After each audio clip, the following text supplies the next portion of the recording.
Isabella Rose had planned over 500 weddings, but she'd never had her heart stop during a venue walkthrough. When the groom's brother walked into the cathedral, 10 years of carefully buried emotions came flooding back. The man standing before her was James Mitchell, the same James who'd slipped an engagement ring onto her finger and then disappeared without a word the next morning. Let me tell you about Isabella Rose and how she became the most successful wedding planner in New York by perfecting everyone else's happy endings while avoiding her own. But first, please subscribe to the channel and don't forget to like the video. Now let's get back to our story.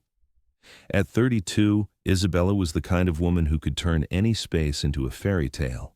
Her company, Eternal Moments, had planned weddings for celebrities, politicians, and socialites who were willing to pay 6 figures for perfection. She had a team of 25 people, a converted warehouse in Brooklyn that served as her headquarters, and a waiting list that stretched 2 years into the future. Isabella's office walls were covered with photos from the wedding she'd planned, couples kissing under flower arches, first dances in ballrooms that looked like something out of a movie, tearful fathers walking their daughters down aisles she'd designed. But if you looked closely, you'd notice something missing from those walls, any pictures of Isabella herself looking happy. She was always in the background of the wedding photos, clipboard in hand, making sure everything was perfect. Always the planner, never the bride.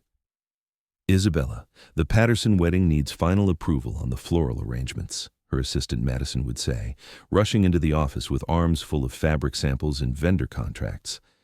The Hendersons want to add a champagne fountain to the cocktail hour, her coordinator Ashley would add, barely looking up from her phone.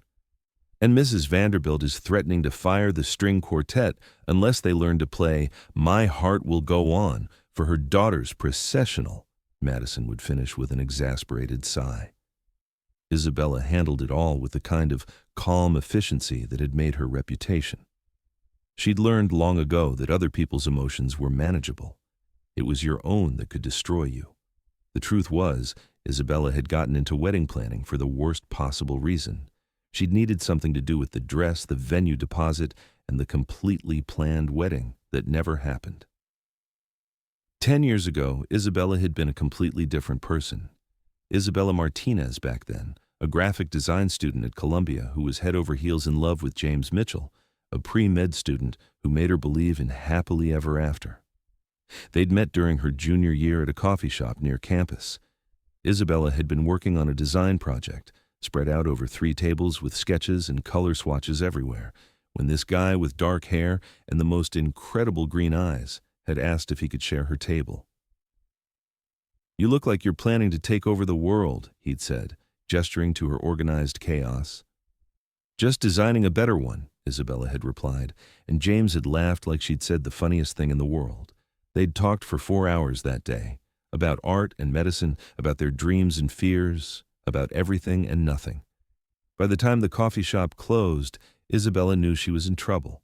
She'd never felt a connection like that with anyone. James had been everything she'd dreamed of in a partner. Smart, funny, ambitious, kind. He'd supported her art, encouraged her dreams, and made her feel like she was the most important person in his world. They'd spent 2.5 years together, practically inseparable. The proposal had happened during their senior year, right before graduation. James had taken her to the roof of their favorite building on campus, where they'd had their first official date. He'd gotten down on one knee with a ring he'd saved up for months to buy, and asked her to marry him with the city spread out below them. "Isabella Martinez, you're my everything," he'd said, his voice shaking with emotion. "Will you marry me?" She'd said yes before he'd even finished the question. They'd planned the wedding for 6 months later, giving them time to settle into their post-graduation lives. Isabella had thrown herself into the planning with the same passion she brought to everything. She'd found the perfect venue, the perfect dress, the perfect flowers. She'd designed their invitations herself, booked a photographer whose work made her cry, and even written her own vows. Everything was perfect, until the morning of the wedding, when James just wasn't there. Isabella had woken up in her childhood bedroom, surrounded by her bridesmaids, ready to get her hair and makeup done. She'd called James to say good morning like they'd planned, but his phone went straight to voicemail. "He's probably just nervous," her maid of honor, Sarah, had said. "You know how guys get." But as the hours passed and there was still no word from James, Isabella started to panic. His best man, Mike, claimed he hadn't seen him since the bachelor party 2 nights before. His family was frantically calling everyone they knew. By the time they were supposed to be walking down the aisle, it was clear that James Mitchell had vanished without a trace. Isabella had stood in that church in her wedding dress, surrounded by 150 guests who didn't know what to say, holding a bouquet of white roses that suddenly felt like they weighed 1,000 pounds. The priest had offered to wait a little longer, but Isabella knew James wasn't coming. He'd left her at the altar in the most literal sense possible. The humiliation had been unbearable. The whispers, the pitying looks, the questions she couldn't answer. But worse than the embarrassment was the betrayal. How do you disappear on someone you claim to love? How do you just vanish without explanation? Isabella had never gotten any answers. James had simply ceased to exist. His phone was disconnected, his apartment empty, his family claiming they had no idea where he'd gone. It was like he'd been erased from the world. After that, Isabella had done what a lot of people do when their world explodes. She rebuilt it completely. She'd changed her name back to Rose, her middle name, and channeled all her planning skills and attention to detail into creating perfect weddings for other people.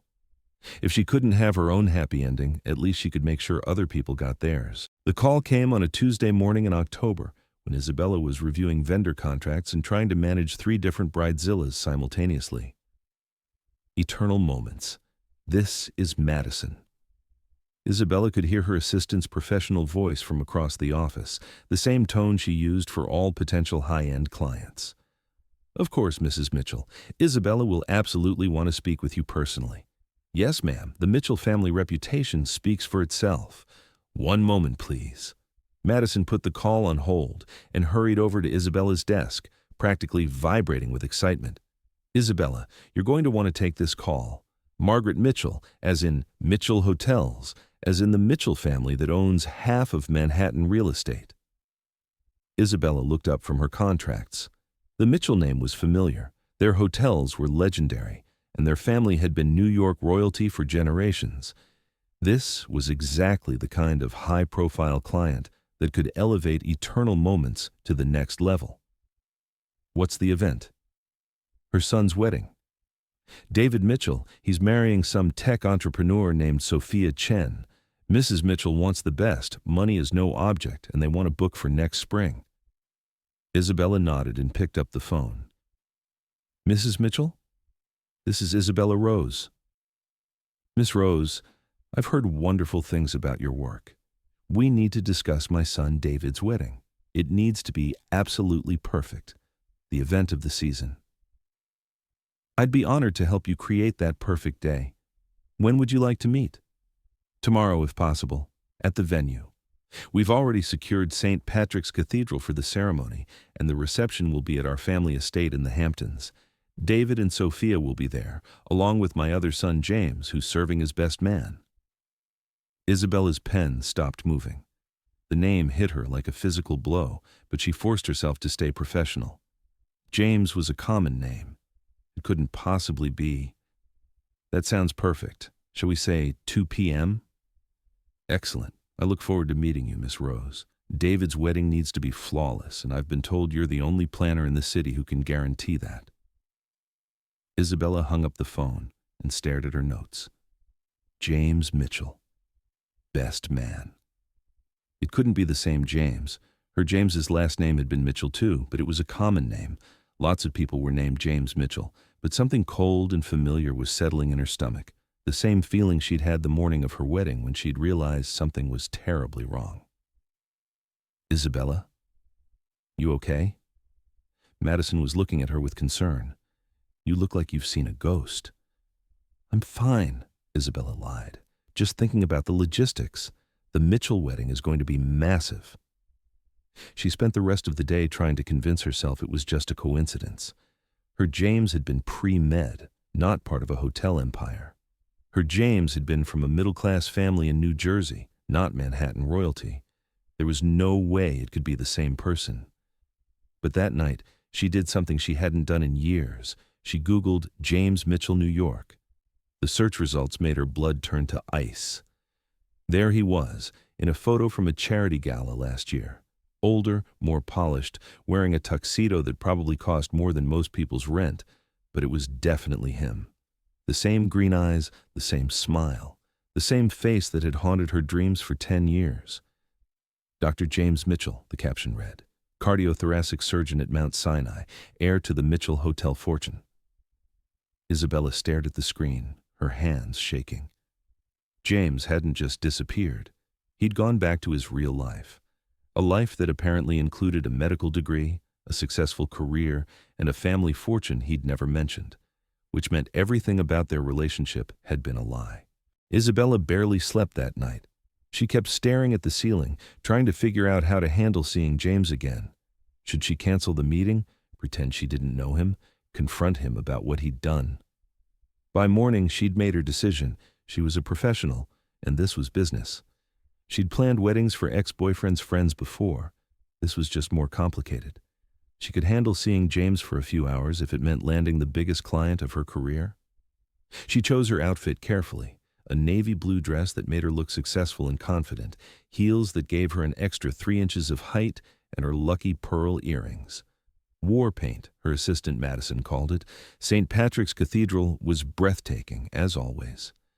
Isabella had planned a few weddings there over the years, and the space never failed to inspire her. The soaring ceilings, the stained glass windows, the sense of history and reverence. It was the kind of place that made even the most cynical person believe in forever. Mrs. Mitchell was waiting for her in the vestibule, a woman in her 60s with perfect silver hair and the kind of bearing that came from generations of wealth and influence. "Miss Rose?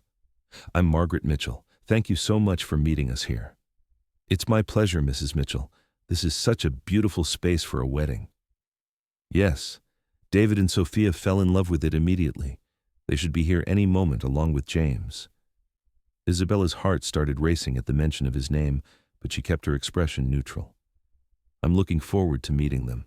They were discussing logistics, guest count, processional music, flower arrangements, when Isabella heard voices echoing from the entrance. She turned toward the sound and felt the world tilt on its axis. There he was, James Mitchell, walking down the center aisle of the cathedral with a younger man who must be his brother David, and a beautiful Asian woman who was obviously the bride. James looked exactly like the photo she'd found online, but seeing him in person was a completely different experience. He was wearing a charcoal gray suit that fit him perfectly, and he moved with the confidence of someone who'd never doubted his place in the world. But when he looked up and saw Isabella standing near the altar, he stopped dead in his tracks. For a moment, they just stared at each other across the cathedral. 10 years of hurt, confusion, and unanswered questions hung in the air between them. "James?" David called from behind him. "You okay, man?" James blinked and shook his head as if trying to clear it. "Yeah, sorry. Just admiring the architecture." But Isabella could see the recognition in his eyes, could see the exact moment he realized that the successful wedding planner his family had hired was the woman he'd left at the altar a decade ago. "Isabella," Mrs. Mitchell said, gesturing for the group to join them, "I'd like you to meet my sons. This is David, the groom." David stepped forward with a warm smile and an outstretched hand. "Miss Rose, it's great to meet you. We've heard incredible things about your work." "Thank you, David. Congratulations on your engagement." "And this is his fiancée, Sophia Chen," Mrs. Mitchell continued. Sophia was stunning in the way that successful, confident women often are. She shook Isabella's hand firmly and said, "I have to tell you, I've been following your work for years. The Henderson wedding last month was absolutely magical." "That's very kind of you to say." "And this," Mrs. Mitchell said, turning to James, "is my other son, James. He's serving as David's best man." Isabella forced herself to look directly at James as he stepped forward. Up close, she could see the changes that 10 years had brought, lines around his eyes that spoke of long hours and difficult decisions, a confidence that came from success and achievement. But underneath it all, he was still the man who'd made her believe in forever, and then shattered that belief without explanation. Miss Rose, James said, extending his hand. His voice was carefully neutral, but Isabella caught the slight tremor in it. Doctor? Mitchell, she replied, shaking his hand briefly. The contact sent electricity up her arm, muscle memory from a time when his touch had meant everything to her. You two know each other? Sophia asked, looking between them curiously. We went to Columbia together, James said quickly. Small world. Isabella wanted to laugh at the understatement, but she kept her expression professional. Very small. Well, isn't that lovely, Mrs. Mitchell said, apparently oblivious to the tension crackling between them. Now, shall we discuss the ceremony details? For the next hour, Isabella walked the family through the logistics of a cathedral wedding. She explained processional options, discussed flower arrangements, and took notes on their preferences. She was operating on autopilot, her professional training taking over while her mind reeled. James barely spoke during the walkthrough, but Isabella could feel his eyes on her constantly. Every time she looked up from her clipboard, he was watching her with an expression she couldn't quite read. The reception will be at our estate in the Hamptons, Mrs. Mitchell was saying. We're expecting about 300 guests, and we'd like to set up a tent on the lawn overlooking the water. That sounds beautiful, Isabella managed. I'd love to see the space to start planning the layout. Perfect. Why don't we all drive out there now? James, you can ride with Miss Rose and fill her in on any family traditions we should incorporate. Isabella's blood turned cold. The last thing she needed was to be trapped in a car with James for the hour-long drive to the Hamptons. Actually, she said quickly, I prefer to drive myself to venue visits. Professional habit. Of course, Mrs. Mitchell said. James can give you the address and meet you there. There was no graceful way to refuse, so Isabella found herself standing outside St. Patrick's Cathedral, waiting for James to write down directions she didn't need. Her hands were shaking as she pulled out her phone to pretend to check emails. Isabella. She looked up to find James standing close enough that she could smell his cologne, the same cologne he'd worn in college, the scent that used to make her feel safe and loved. James. I didn't know you'd become a wedding planner. The casual tone of his voice, as if they were old college friends catching up, made her want to scream. There's a lot you don't know about my life. I can see that. You've done well for yourself. No thanks to you. The words hung between them like a slap. James flinched, but his expression remained carefully controlled. Isabella, don't. She held up her hand. We're not doing this here. This is business. I'm planning your brother's wedding, and I'm going to do an incredible job because that's what I do. But let's be clear about one thing. We are not friends catching up. We're not anything. James nodded slowly. I understand. Good. Now give me those directions so I can do my job. He handed her a piece of paper with an address written in handwriting she recognized instantly. The house is on Dune Road. You can't miss it. Isabella pocketed the paper without looking at it again. I'll see you there. She walked away without looking back, but she could feel James watching her until she disappeared around the corner. The Mitchell family estate was exactly what Isabella had expected, sprawling, elegant, and completely overwhelming. The house sat on 5 acres of pristine waterfront property with manicured gardens that probably cost more to maintain than most people's annual salaries. Isabella parked her car in the circular driveway and took a moment to compose herself before getting out. She could do this. She'd planned weddings in more challenging circumstances. She just had to focus on the job and ignore the fact that the best man was the man who'd destroyed her faith in love. Mrs. Mitchell met her at the front door, eager to show off the property. Isn't it beautiful? The house has been in our family for 4 generations. It's stunning, Isabella said honestly. The view of the water was breathtaking, and she could already envision how beautiful a wedding reception would be on the lawn as the sun set over the bay. They spent an hour walking the grounds, discussing tent placement, guest flow, and vendor access. Isabella took detailed notes and photos, her professional mode fully engaged. This was what she was good at, turning spaces into magical experiences. The ceremony will be at the cathedral, but we'd love to have the cocktail hour here on the terrace, Sophia was saying. Maybe with a string quartet and champagne service? That would be perfect, Isabella agreed. The view will provide a beautiful backdrop for photos. And for dinner, we're thinking of a seated reception under the tent, followed by dancing, David added. Maybe a band for the older guests and a DJ for later in the evening. Isabella was making notes when she felt someone approaching behind her. She didn't need to turn around to know it was James. She could sense his presence the way she always had. "The lighting will be important," he said, joining the conversation. "For the photos, I mean.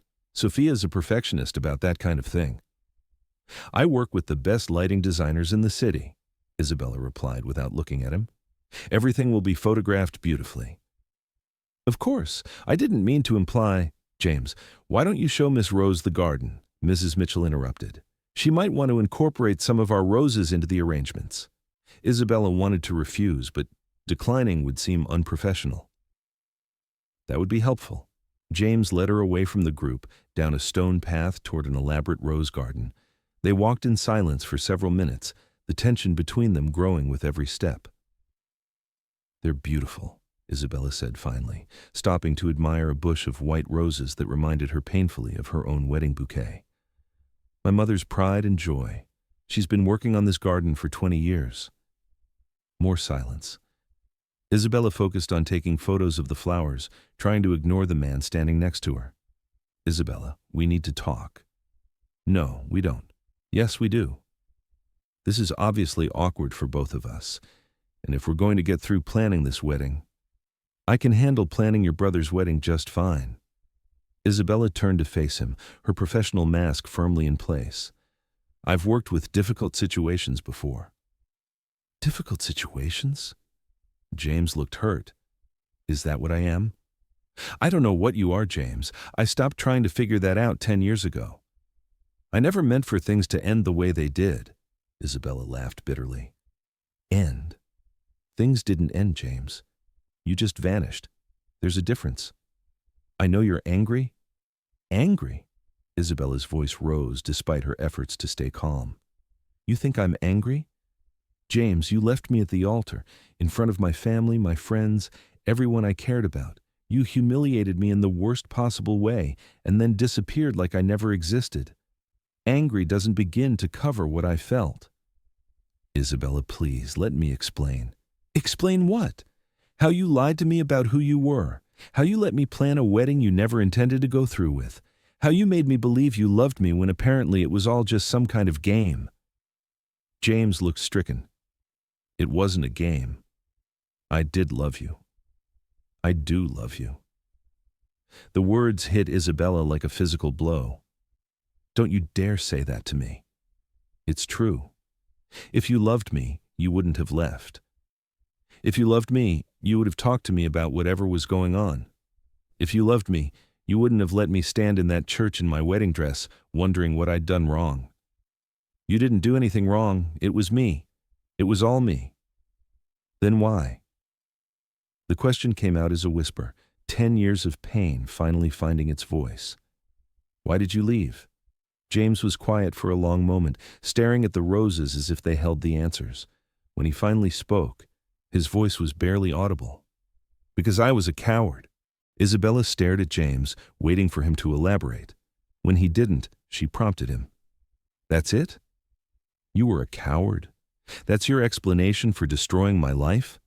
James ran his hands through his hair, a gesture she remembered from when he was stressed or overwhelmed.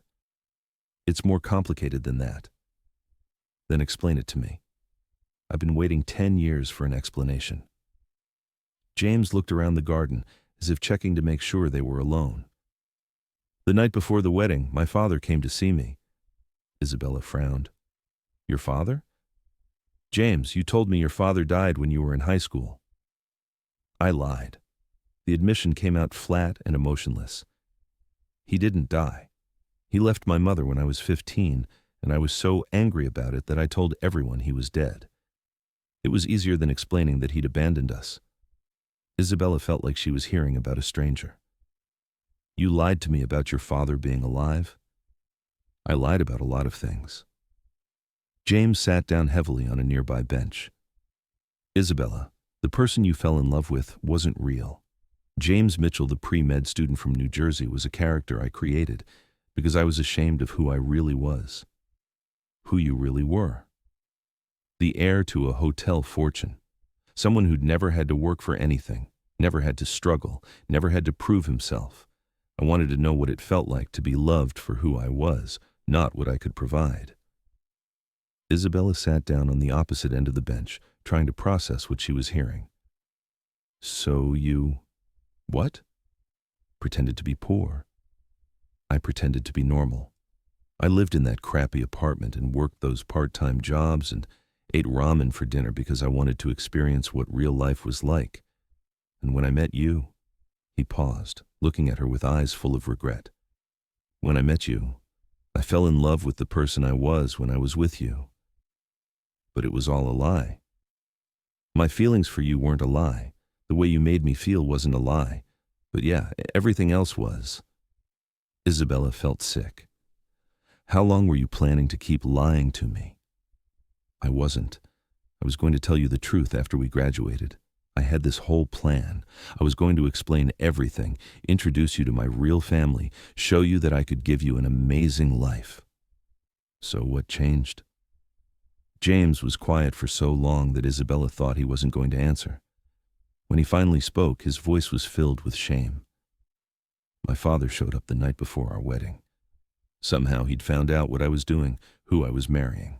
He told me that if I went through with the wedding, I'd be cut off completely. No money, no family, no inheritance. Isabella felt her heart sink. And you chose the money? No. James turned to face her, his eyes desperate. I didn't care about the money. I was ready to walk away from all of it for you. Then why? Because he didn't just threaten to cut me off, he threatened to destroy you. Isabella blinked. What? He'd done his research on you, on your family. He knew your parents had struggled financially, that your dad's business was barely staying afloat. He said if I married you, he'd make sure your father lost every client he had, that your family would be ruined financially. The blood drained from Isabella's face. He threatened my family.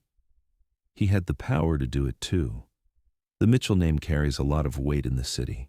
One word from him to the right people, and your father's contracting business would have been finished. Isabella tried to process this information. So you left to protect us? I thought I was protecting you. My father convinced me that I'd be selfish to tie you to a life where you'd be constantly under attack from my family. He said they'd never accept you, that they'd make your life miserable. That should have been my choice to make. I know that now, but I was 22 and terrified, and my father was very convincing. He made it sound like I'd be destroying your life by staying. Isabella stood up abruptly, pacing in front of the bench. So instead you destroyed it by leaving. Isabella, do you have any idea what that day was like for me? Standing in that church, realizing you weren't coming, facing all those people, having to tell them the wedding was off? I'm sorry. I'm so fucking sorry. Sorry doesn't fix anything, James. Sorry doesn't give me back 10 years of wondering what I did wrong. Sorry doesn't undo the humiliation, the heartbreak, the way I completely lost faith in love and relationships. James stood up and moved toward her, but she stepped back. Don't. What can I do? How can I make this right? Isabella laughed bitterly. You can't. Some things can't be fixed, James. Some damage is permanent. I don't believe that. Of course you don't. You're a Mitchell. You're used to buying your way out of problems. But this isn't something money can fix. Then what? Do we just pretend we don't know each other? Awkwardly work around each other for the next 6 months while I plan my brother's wedding? Isabella was quiet for a moment, considering. I don't know. I honestly don't know if I can do this. Please don't quit. David and Sophia are so excited about working with you, and my mother has already told half of New York society that she hired the Isabella Rose. I'm not quitting because of you. If I quit, it's because this is too complicated, too painful, too... She gestured helplessly between them. What if I stayed away? What if I let David handle all the best man duties that require meeting with you? Isabella considered this. That might work for some things, but there are going to be situations where you have to be involved. Bachelor party planning, rehearsal dinner coordination, day of logistics. Then we'll figure it out. We're both adults. We can be professional. Can we? Because right now I want to either scream at you or cry, and neither of those things is very professional. James looked at her for a long moment. For what it's worth, I've regretted leaving you every single day for 10 years. If you regretted it so much, why didn't you ever try to contact me? To explain? Because by the time I realized what a mistake I'd made, you'd disappeared. You changed your name, moved away from everything we'd shared. I tried to find you, but it was like you'd erased yourself. I had to erase myself.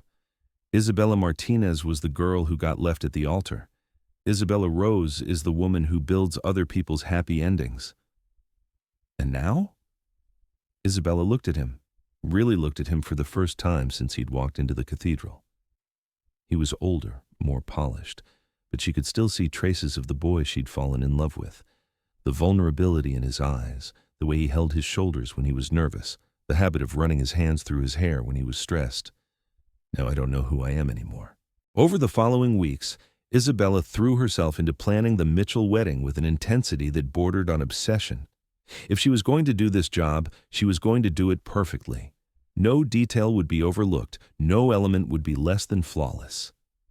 She managed to minimize her contact with James by coordinating most of the best man responsibilities through David and Mrs. Mitchell. When she absolutely had to interact with him, discussing the bachelor party timeline, reviewing the rehearsal dinner menu, she kept things strictly professional. But it was impossible to ignore the way her heart raced whenever she saw his name on her calendar, or the way her hands shook slightly when she had to call him about wedding logistics. "You're working too much," Madison observed one Thursday evening when Isabella was still at the office at 10 p.m., obsessing over centerpiece arrangements. "The Mitchell wedding is our biggest client this year. Everything has to be perfect." "Isabella, you've planned bigger weddings than this. Remember the ambassador's daughter last summer? That was twice the guest count and way more complicated." "This is different." "Because of the groom's brother?" Isabella looked up sharply. She hadn't told Madison about her history with James, but her assistant was too observant for her own good. "I don't know what you mean." "Isabella, I've worked for you for 3 years. I've never seen you this wound up about a client, and the way you and Dr. Mitchell look at each other when you think nobody's watching." Madison shook her head. "There's definitely history there." Isabella sighed and set down her pen. "It's complicated." "Want to talk about it?" For a moment, Isabella was tempted to tell Madison everything, but the story was too painful, too personal. "Let's just say James and I knew each other a long time ago, and it didn't end well." "Ah, ex-boyfriend drama." "Something like that." Madison sat down across from Isabella's desk. "You know what I think?" "I'm not sure I want to know." "I think you should talk to him, really talk to him. Get whatever happened between you out in the open so you can both move on." "I did talk to him. It didn't help." "Then maybe you need to decide whether you can handle working on this wedding or whether you need to refer them to another planner." Isabella had been considering that option for weeks, but every time she thought about quitting, she remembered the excitement in Sophia's eyes when they discussed floral arrangements, or the pride in Mrs. Mitchell's voice when she talked about her son's wedding. "I can handle it. I just need to maintain professional boundaries." Those boundaries were tested 2 weeks later when James called her directly instead of going through his brother. "Isabella? It's James. I'm sorry to call you directly, but I need to discuss the bachelor party timeline with you." Isabella's pulse quickened at the sound of his voice, but she kept her tone neutral. "What do you need to know?" "David wants to do something low-key, maybe dinner and drinks rather than the typical Vegas bachelor party. But my mother is insisting on some kind of formal event. I'm trying to find a compromise." "What does David actually want to do?" "He mentioned wanting to do something outdoors, maybe a sailing trip or a day at someone's house in the Hamptons." Isabella made notes as they talked, focusing on the logistics rather than the fact that she was having the longest conversation with James since their confrontation in the garden.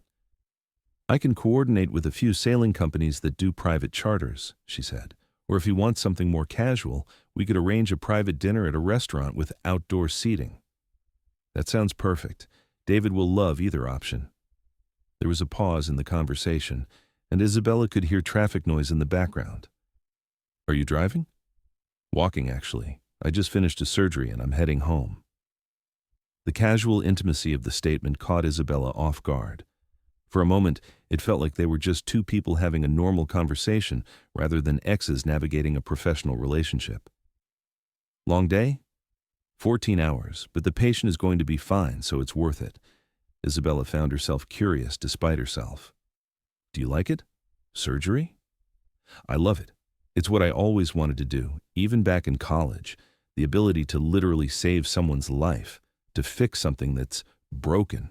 He paused. "I'm good at fixing hearts," ironically. The comment hung in the air between them, loaded with meaning neither of them acknowledged. That's good. That you found your calling. What about you? Do you love wedding planning, or did you just fall into it? Isabella considered the question. "Both, I guess. I'm good at creating beautiful experiences for people, at managing all the details that go into making someone's dream day come true." "But do you love it?" The question was more personal than anything they'd discussed since the garden conversation. Isabella found herself answering honestly. "I love making other people happy. I love seeing the look on a bride's face when everything comes together perfectly. But sometimes," she stopped herself. "Sometimes what?" "Sometimes I wonder what it would be like to be on the other side, to be the one getting married instead of the one planning the wedding. Have you ever come close to getting married again?" The question was quietly asked, but Isabella could hear the weight behind it. "Number I've dated, but nothing serious. Nothing that made me want to try again." "Because of me?" Isabella was quiet for a long moment. "Partly. It's hard to trust someone with your heart when you've had it shattered so completely." "Isabella, James, we should stick to discussing the bachelor party." "Right, of course." They finished the call with careful professionalism, but Isabella found herself staring at her phone long after James had hung up. For just a few minutes, it had felt like talking to the man she'd fallen in love with in college, the one who'd asked thoughtful questions and seemed genuinely interested in her answers. It was dangerous territory, and she knew it. As the wedding approached, Isabella found it increasingly difficult to maintain her emotional distance. Every interaction with James reminded her of what they'd once had and what she'd lost. The rehearsal dinner was particularly challenging because it required close coordination between Isabella and James to ensure everything ran smoothly. They met at the restaurant the day before to review the timeline and make sure all the details were perfect. "The cocktail hour starts at 6, Isabella was saying, reviewing her notes. "Dinner service begins at 7:30, and the toasts should start around 9. Who's speaking besides me and David's college roommate?" "Your mother, Sophia's father, and David said he wanted to say something to Sophia." James nodded, making notes in his own planner. "Should I go first or last?" "Usually the best man speaks last, but it's really up to you and David." They were standing in the private dining room that had been reserved for the event, checking sight lines and acoustics. The space was beautiful. Floor-to-ceiling windows overlooking the harbor, elegant lighting, tables set with crisp white linens and centerpieces Isabella had designed herself. "It looks amazing," James said, surveying the room. "You've outdone yourself." "Thank you. I want everything to be perfect for David and Sophia." "It will be. You're incredible at this, Isabella. You always were incredible at everything you put your mind to." The compliment caught her off guard, and for a moment their eyes met across the dining room. Isabella felt that familiar flutter in her chest, the same feeling she'd had when James used to look at her like she was the most important person in his world. "James, I know. Professional boundaries. I'm sorry." But he didn't look away, and neither did she. For a moment, they just stood there in the beautiful dining room, 10 years of history stretching between them like a bridge neither of them was sure they should cross. "Miss Rose?" A voice from the doorway broke the spell. The restaurant manager was approaching with a question about wine service. Isabella turned away from James, grateful for the interruption. "Yes, what can I help you with?" The rest of the walkthrough proceeded without incident, but Isabella could feel James watching her as she worked. Every time she looked up from her clipboard, he was there. helpful, professional, but with an intensity in his gaze that made her stomach flutter. After they finished at the restaurant, James walked her to her car. "Isabella, can I ask you something?" "I guess." "Do you ever think about what might have happened if things had been different? If I'd been honest with you from the beginning?" Isabella leaned against her car, suddenly exhausted. "James, what's the point of that question? I keep wondering if there's any part of you that misses what we had." "Of course I miss it," Isabella said quietly. "I miss the person I was when I was with you. I miss believing in forever. I miss thinking that love was enough to overcome anything. It could have been enough, if I'd been braver, if I'd fought for us. But you didn't, and you can't undo that now by asking hypothetical questions." "What if it's not hypothetical?" Isabella looked at him sharply. "What do you mean? What if I told you that I've spent 10 years regretting the biggest mistake of my life? What if I told you that seeing you again has made me realize that I never got over you?" "I'd tell you that it's too late." "Is it?" The question hung in the air between them. Isabella could see the hope in James's eyes, the same expression he'd had when he'd proposed to her on that rooftop all those years ago. "James, you're getting married tomorrow." "What?" "No, I'm not. David is getting married. I'm just the best man." "Right. Sorry, I meant David is getting married tomorrow. Your brother's wedding is tomorrow, and you're asking me about hypothetical futures. This is exactly why I shouldn't have taken this job." "Isabella, please." "No, James, no, we're not doing this. Tomorrow's about David and Sophia, and I'm going to make sure their day is perfect. After that, we can go back to our separate lives and pretend this never happened." She got in her car and drove away without looking back, but she could see James standing in the parking lot in her rearview mirror, watching her leave just like she'd watched him leave 10 years ago. Isabella was awake before dawn on the morning of David and Sophia's wedding, running through her mental checklist for the 100th time. Hair and makeup teams would arrive at the bride's hotel at 8. The ceremony flowers would be delivered to the cathedral at 10. The reception vendors would begin setup at the Hamptons estate at noon.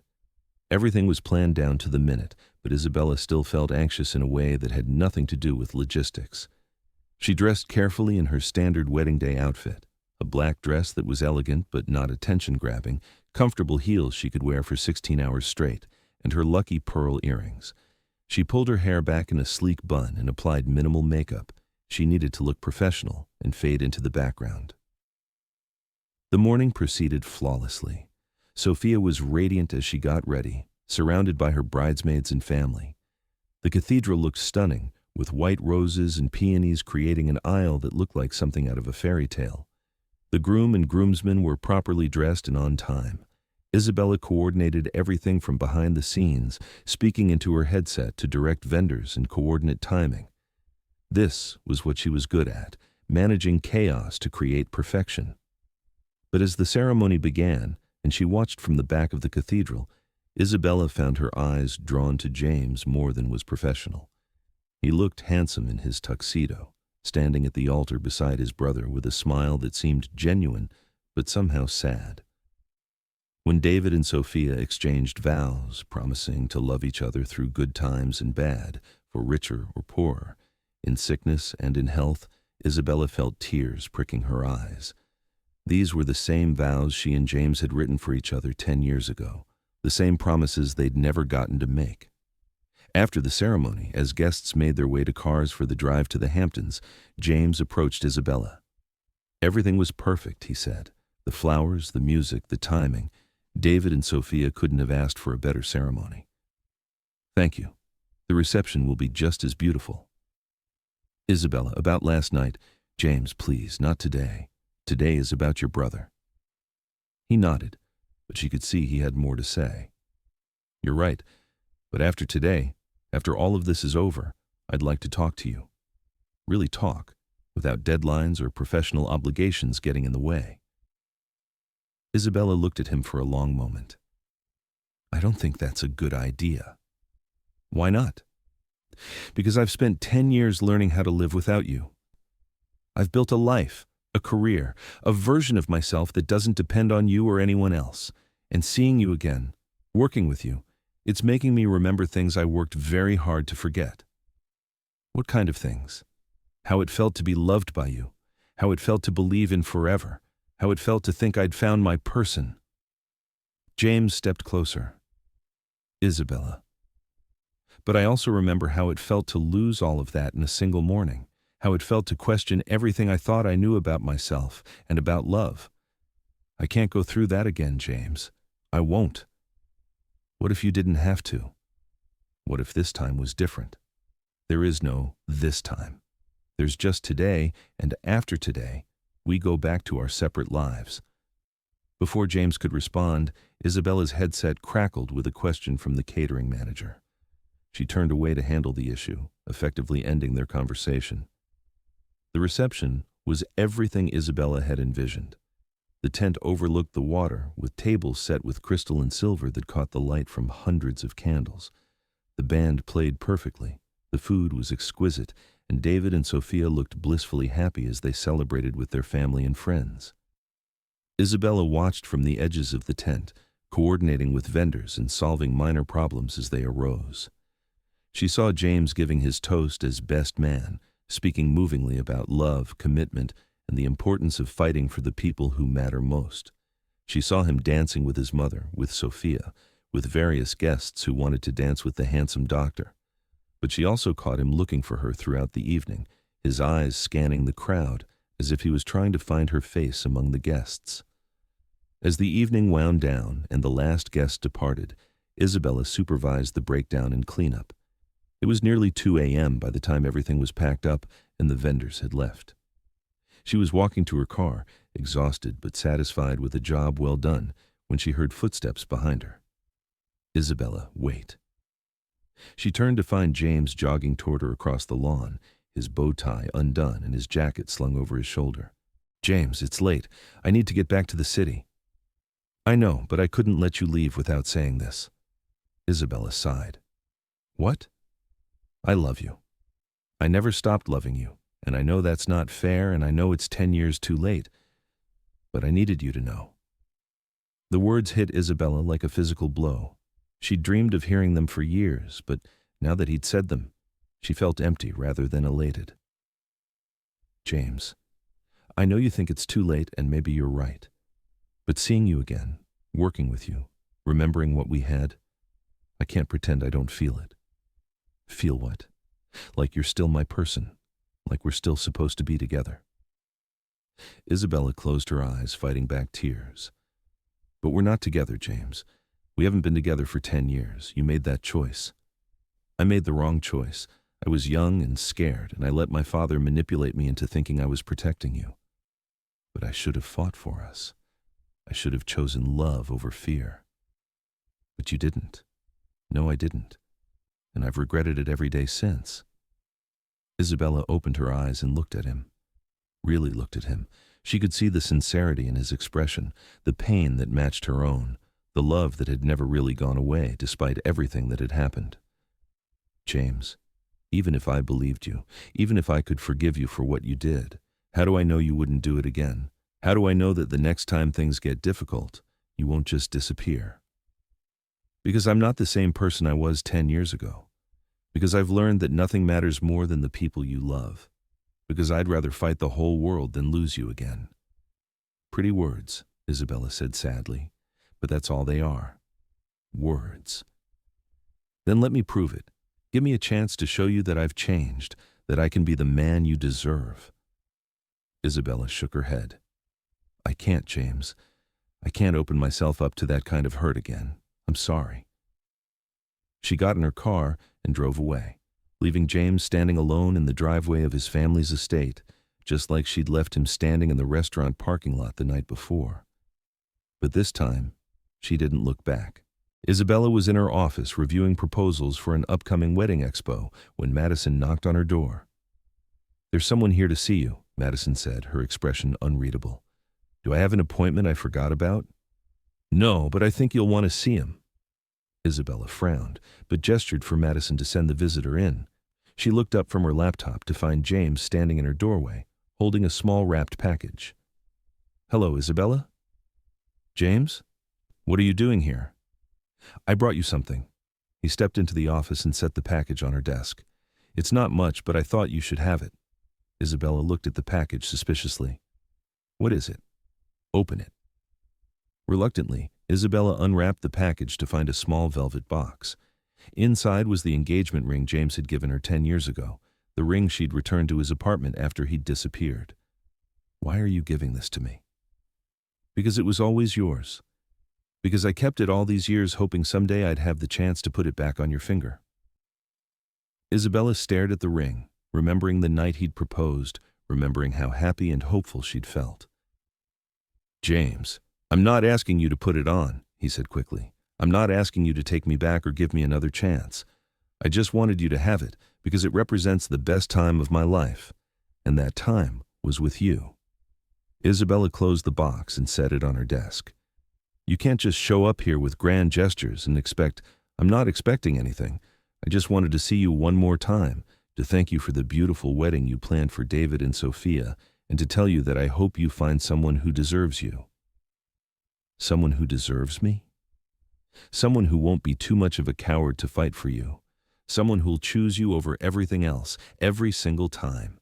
Isabella felt tears threatening. "James, why are you doing this?" "Because I love you enough to want you to be happy, even if it's not with me." He turned to leave, but Isabella called after him. "James, wait." He stopped but didn't turn around. "The ring, it's beautiful.